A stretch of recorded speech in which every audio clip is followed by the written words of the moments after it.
Oke, selamat siang, selamat sore, selamat malam, dan selamat pagi. Disesuaikan saja waktu penonton lagi waktu apa. Halo Sobat Bumi, selamat datang di podcast Cuap-Cuap tentang lingkungan, podcastnya orang cinta alam. Alam lestari, manusia abadi. Cia. Oke, Sobat Bumi sekalian, hari ini kami memang akan membahas topik khusus nih, sebagaimana dampak pertambangan emas di Gunung Tumpang Pitu, Banyuwangi terhadap biodinamik farming system. Nah, tentunya kita nggak sendiri nih, yaitu kebetulan kita ada bintang tamu yang cukup spesial, cantik rupawan, yaitu tamu kita merupakan seorang akademisi yang kebetulan beliau juga seorang perempuan pejuang lingkungan, pejuang animal welfare, dan akademisi khususnya di bidang peternakan. Oke, mari kita sambut Ibu Salma. Halo. Tepuk tangannya dong. Oke, selamat datang Ibu Salma. Terima kasih sudah diundang di podcast yang spesial ini. Bagaimana nih kabarnya kira-kira? Alhamdulillah. Baik ya. Jadi memang terima kasih sudah datang di podcast kali ini, menyempatkan waktu, tenaganya. Padahal Ibu juga banyak kesibukan ya, apalagi di laboratorium dan sebagainya. Ya, tentu saja senang ya diundang di podcast ini, bisa berbagi pengetahuan, mungkin bisa membuka insight-insight teman-teman. Oke. Karena kan masyarakat plus 62 itu kan butuh pencerahan ya. Iya, betul. Kalau nggak cerah gelap aja sih. Asik. Oke, jadi pada akhirnya mungkin kita bisa sedikit masuk ya tentang biodinamika farming system. Mungkin sebelum kita masuk lebih pembahasannya lebih dalam nih ibu, sebelum masuk ke pembahasan perihal tentang kasus tambang emas di Tumpang Pitu gitu, mungkin untuk pendahuluan nih, untuk teman-teman yang nonton kan mungkin belum tahu soal apa sih biodinamika farming system. Mungkin Ibu bisa jelaskan sedikit lah untuk perkenalan. Oke, yang pertama kita akan membahas mengenai biodinamika. Biodinamika ini cara pandang bahwa pertanian itu bukan sekadar produksi pangan ya, tetapi biodinamika ini melihat bahwa pertanian itu merupakan suatu organisme yang hidup dan utuh. Bisa dibayangkan ya, suatu organisme. Jadi itu sesuatu yang penting yang harus kita jaga. Contohnya ini hubungan antara tanah, tanaman, manusia dan hewan, bahkan siklus atau ritme alam ini saling berhubung. Jadi apabila satu elemen dari sistem itu terganggu, maka semua sistem itu akan goyah. Jadi gini contohnya, misal dalam biodinamika nih, petani itu menggunakan kompos untuk menjaga keseimbangan atau kesuburan tanahnya. Nah, dari situ petani itu juga melihat siklus bulan untuk melihat waktu yang cocok untuk kita menanam, dan juga petani itu mengandalkan biodiversitas itu untuk menjaga keseimbangan ekosistem. Jadi biodinamika itu tidak hanya manusia saja sebagai pelaku pertanian, tapi kita juga melihat terutama lingkungan ya yang harus diperhatikan dan menjadi prioritas. Gitu, ya. Anjay, keren sekali Ibu. Sebenarnya agak pusing kepala saya mendengarkannya. Wow, ternyata saya juga baru tahu, oh biodinamika itu seperti itu ya. Nah, cukup menarik gitu loh. Pada akhirnya kan manusia itu memang harus hidup berdampingan dengan alam untuk menjaga siklus dan sebagainya. Nah, itu sebenarnya kayak jadi pesan awal nih dari podcast ini gitu. Manusia itu tidak boleh serakah gitu. Ya, jadi ketika apapun yang kita produksi, apapun yang kita konsumsi, itu kan akan menghasilkan trade off gitu. Kayak semacam timbal balik, mungkin dalam bahasa simpelnya tuh macam karma gitu ya. Ya, betul. Apa yang kita konsumsi itu ada hal yang harus dibayar gitu. Baik dari tubuh kita, baik dari siklus alamnya. Nah, untuk mempersingkat waktu mungkin kita bisa geser nih ke Banyuwangi gitu. Nah, sebelumnya teman-teman yang nggak tahu Banyuwangi itu adalah salah satu kabupaten yang berada di ujung paling timur Pulau Jawa begitu. Yang dimana juga cukup terkenal oleh pariwisatanya, terkenal juga akan budayanya, adat istiadatnya semacam itu. Nah, namun di balik keindahan itu Ibu, di sana itu ada industri tambang emas gitu yang bahkan pembuatan tambangnya itu peralihan gitu dari hutan lindung dijadikan hutan produksi gitu.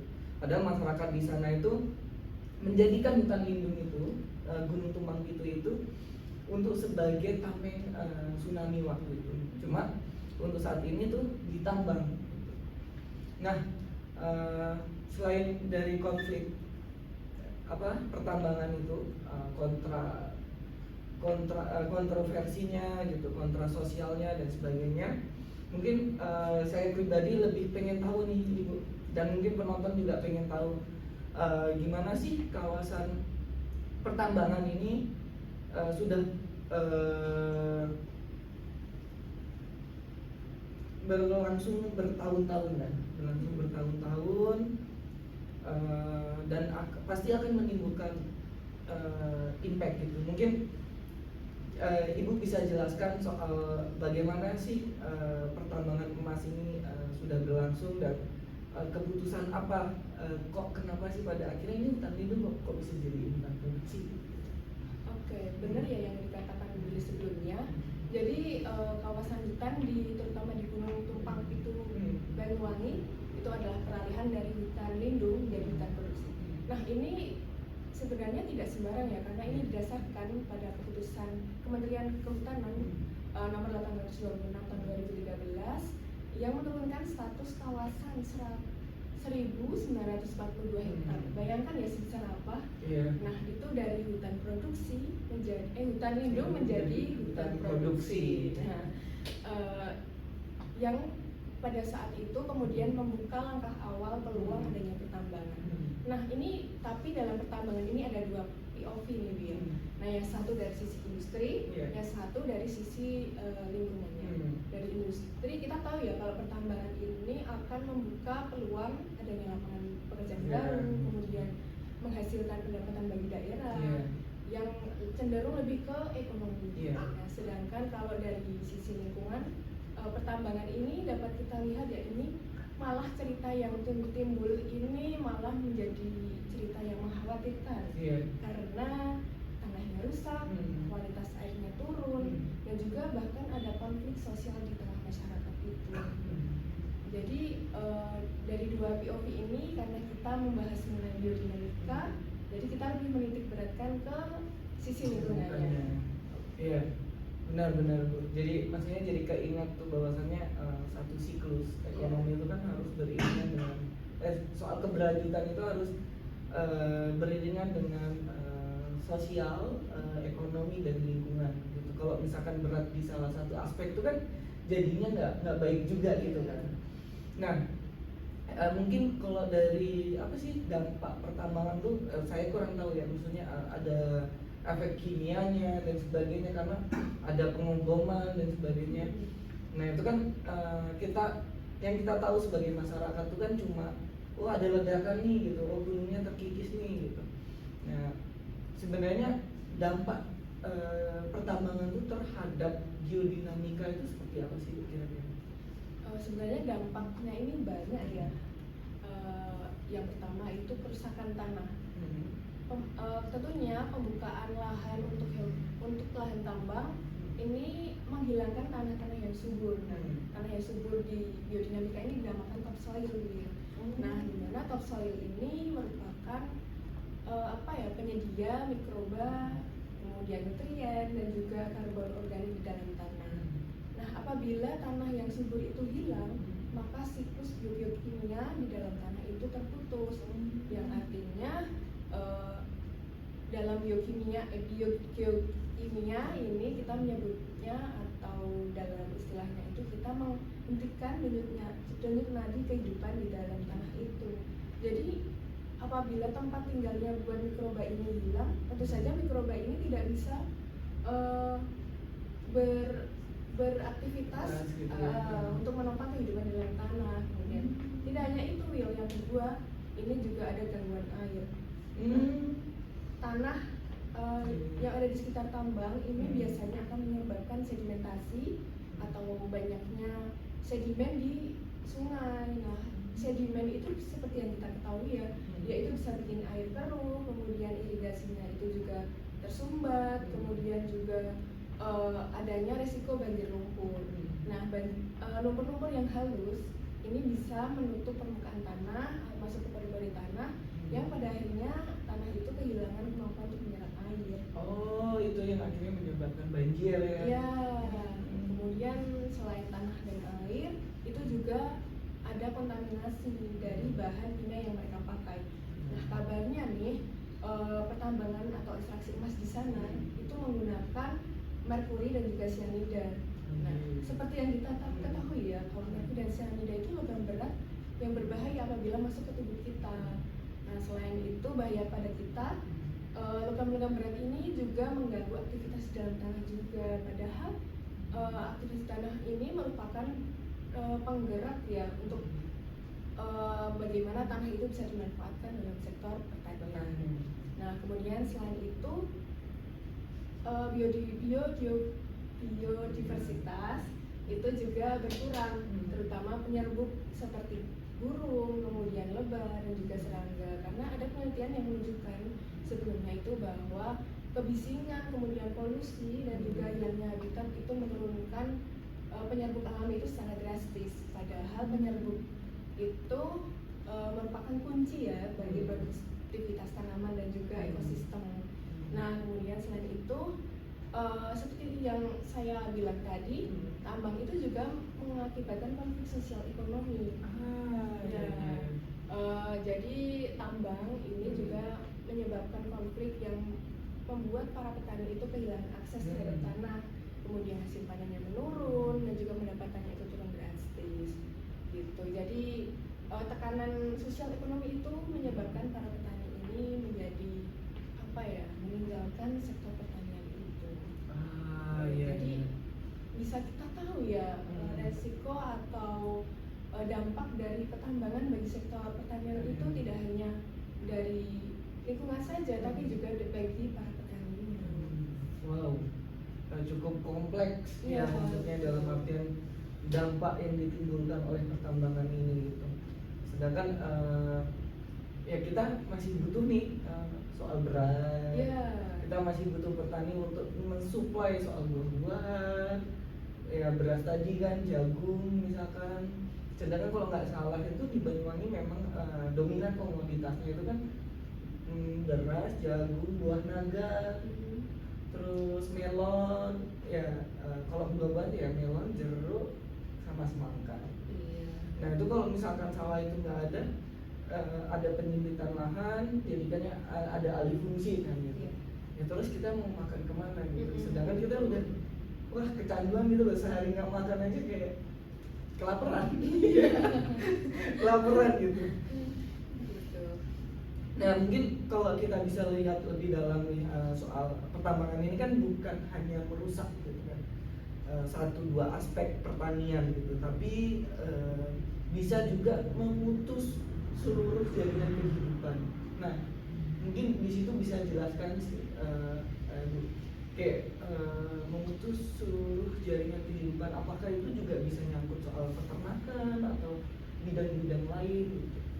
Oke, jadi betul ya, pertambangan ini dampaknya itu sistemik atau bisa dibilang ini efek domino lah ya. Jadi begitu topsoil ini hilang, kemudian siklus nutrien terputus, kemudian air irigasi itu tercemar, kemudian ada keanekaragaman hayati itu hilang, bahkan mikroba sampai hewan besar itu bisa hilang. Nah, hilangnya lapisan tanah ini sama saja menghilangkan fungsi vital tanah sebagai penyokong kehidupan. Karena bagaimanapun kita hidup ini bergantung pada tumbuhan ya, kita ini sebagai konsumen. Nah, jadi tidak hanya rusak itu tidak hanya dari produksi sektor pertanian, tapi juga seluruh jaringan ekologi yang ada di lingkungan. Nah, selain efek lingkungan itu ada juga efek sosial.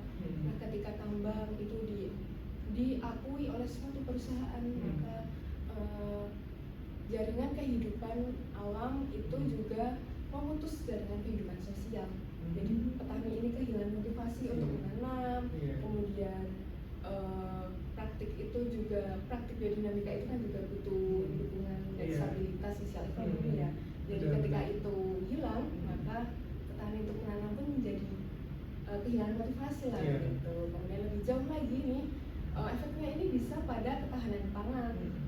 Karena hasil pertanian menurun, kemudian penyedia untuk sumber pangan kita juga menurun juga. Nah, ini juga bisa menjadi perhatian khusus tentang ketahanan pangan. Jadi selain hanya petani, lingkungan, tapi juga konsumen bahkan generasi mendatang. Luar biasa.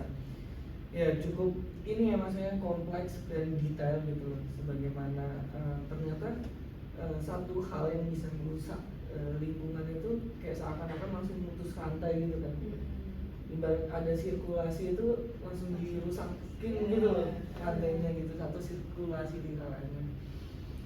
Nah, dalam kondisi seperti ini, maksudnya kan kita lihat kondisi apa sih namanya industri pangan kita juga belum kuat gitu. Terus alih-alih malah ada industri ekstraktif gitu. Bahkan Indonesia kalau nggak salah nomor berapa ya, saya lupa. Mungkin nanti penonton bisa searching ya. Indonesia ini di urutan keberapa soal ketahanan pangan gitu di Asia Tenggara. Padahal kalau ngeliat segi geografis dan apa namanya wilayah di Indonesia itu kan paling luas ya. Tapi kenapa tidak bisa menjadi nomor satu untuk ketahanan pangan gitu? Ternyata faktornya banyak, yaitu salah satunya atas pertambangan ini gitu. Nah, mungkin Bu dari dampak pertambangan dan sebagainya, kira-kira apa sih yang kita bisa lakukan nih? Langkah penting apa yang bisa kita lakukan khususnya bagi kita untuk anak-anak muda nih gitu, kira-kira? Sebenarnya agak miris ya mendengar kata-kata bahwa kita ini negara yang agraris, tapi kita ketahanan pangannya justru malah kalah sama negara-negara yang bahkan untuk sektor pertaniannya itu nggak ada seperti Singapura. Nah, sebenarnya ada beberapa langkah penting nih buat kita itu mengantisipasi atau memerangi lah dari efek itu. Yang pertama, kita itu bisa melakukan monitoring lingkungan, air dan tanah itu bisa kita uji secara berkala. Nah, contoh untuk apa sih itu? Karena untuk mengetahui sejauh mana kontaminasi dari logam berat ini terjadi. Kemudian yang kedua itu zona penyangga. Zona penyangga di sini itu adalah menanam vegetasi di tepi sungai. Untuk apa sih? Nah, itu untuk mengurangi sedimen, kemudian juga mengurangi efek-efek dari polusi. Nah, kemudian yang ketiga itu rehabilitasi tanah, kompos, kemudian ada biochar atau bahan-bahan organik itu bisa digunakan untuk memulihkan mikroba di dalam tanah atau humus. Nah, kemudian yang keempat itu fitoremediasi. Jadi Will dan juga teman-teman, fitoremediasi itu menggunakan tanaman tertentu yang tanaman itu mempunyai kemampuan untuk menyerap logam berat. Sehingga apabila ada tanaman tersebut mungkin ya efek dari logam berat di lingkungan, di tanah maupun di air itu bisa berkurang. Kemudian yang terakhir paling penting sih ini buat para petani, yaitu penguatan komunitas dan advokasi. Mungkin petani ini mempunyai keterbatasan ya untuk menyampaikan keluh kesah ataupun kendala-kendala yang mereka hadapi karena ada aktivitas tambang ini, sehingga ketika ada komunitas dan advokasi ini mereka bisa menyuarakan aspirasi mereka untuk menuntut tanggung jawab ke perusahaan tambang. Oh ya, siap Ibu. Jadi gitu teman-teman. Jadi agak berat ya pembahasannya. Iya, agak berat dan agak susah sih maksudnya menyimpulkan gimana gitu. Nah, mungkin Bu sebelum ke penutup nih ya. Tanaman apa sih yang bisa tadi salah satu contoh ini tanaman yang bisa nyerap semacam logam berat dan sebagainya itu kalau nggak salah kan kayak legum tergolong leguminosa gitu, mungkin bisa kasih satu dua contoh gitu. Mungkin kalau di tanah ya itu bisa digunakan leguminosa. Kemudian kalau di air ini juga ada tanaman aquatic yang juga sebenarnya ini sudah saya teliti dan dia itu bisa menyerap merkuri. Ya, tanamannya itu bisa menyebar dengan luas dan tumbuhnya juga cepat. Namanya itu dagweed ya teman-teman, bisa cari, dan dia itu bisa menjadi fitoremediasi. Menarik. Tapi kira-kira kapan tuh selesai penelitiannya Bu soalnya? Waduh, penelitiannya ini masih berjalan ya. Iya. Mungkin 1 tahun lagi lah. Amin, semoga cepat selesai. Mungkin nanti juga ada ini ya, maksudnya ketika penelitian sudah selesai itu bakal dipublikasikan. Iya. Ya mungkin bisa nanti teman-teman bisa komen atau ikutin Instagramnya Ibu Salma gitu. Siapa tahu kan 1 tahun lagi tuh jurnalnya keluar gitu. Iya. Jurnalnya keluar sehingga kita punya ini bahan bacaan. Oh ternyata ada tanaman dapit yang bisa menyerap merkuri. Gitu. Iya, betul. Nah mungkin sebelum menutup nih Bu, sebagai penutup yaitu inilah kata-kata hari ini gitu untuk anak-anak muda, kira-kira apa gitu, random aja gitu, pesan-kesan atau apalah. Oke, jadi lebih ke pesan ya nih. Iya. Kita teman-teman sebagai generasi muda yang kita ini akan melanjutkan kehidupan di bumi ini, kita bertanggung jawab atas apa yang terjadi di bumi ini. Kita sebagai generasi muda yang kita memiliki akses yang lebih untuk gimana ya, untuk menyuarakan atau mewakili para petani ini untuk mendapatkan hak yang sebenarnya harus mereka dapatkan. Kemudian kita juga bisa lah mengedukasi ke para petani dan juga ke perusahaan tambang atau ke pemerintah bahkan ya, karena kita mungkin mahasiswa juga di sini kan juga sebagai apa ya, ujung tombak lah dari masyarakat. Corong. Ya, corong. Nah, itu apa ya? Ini adalah privilege bagi anak muda ya, jangan ditinggalkan. Sebagaimanapun kita ini bakal hidup bersama bergantungan dengan alam. Yang apabila nanti alam itu sudah berhenti memberikan atau mensupport kehidupan bagi kita, kita akan bergantung pada siapa gitu. Iya. Siap Ibu, terima kasih. Oke teman-teman, mungkin saya tutup dengan sedikit rangkuman ya, mungkin, tapi ya nggak ngeragung-ragung banget gitu. Takutnya jadi nggak apa namanya, tidak merangkum keseluruhan, cuma memang ada beberapa yang saya notice gitu. Jadi kalau kita ketahui obrolan kita dari awal sampai akhir ini, biodinamika itu gini teman-teman, mengajarkan kita bahwa tanah, air, tanaman, hewan, dan manusia itu adalah satu kesatuan gitu. Jika salah satu dirusak, maka keseimbangan akan hilang gitu. Nah, kasus tumbang pintu ini menjadi pengingat bahwa pembangunan harus berpihak pada keberlanjutan. Kita boleh saja menggali emas, tapi jangan sampai mengorbankan emas yang lebih berharga, yaitu apa? Tanah subur, air bersih, udara segar, dan keberlangsungan hidup petani. Oke, terima kasih sudah mendengarkan podcast Bumi Hidup edisi kali ini. Jangan lupa bagikan episode ini dan mari kita terus suarakan pertanian yang sehat, lestari, dan adil. Tentunya terintegrasi dengan peternakan. Sampai jumpa di episode berikutnya. Dah.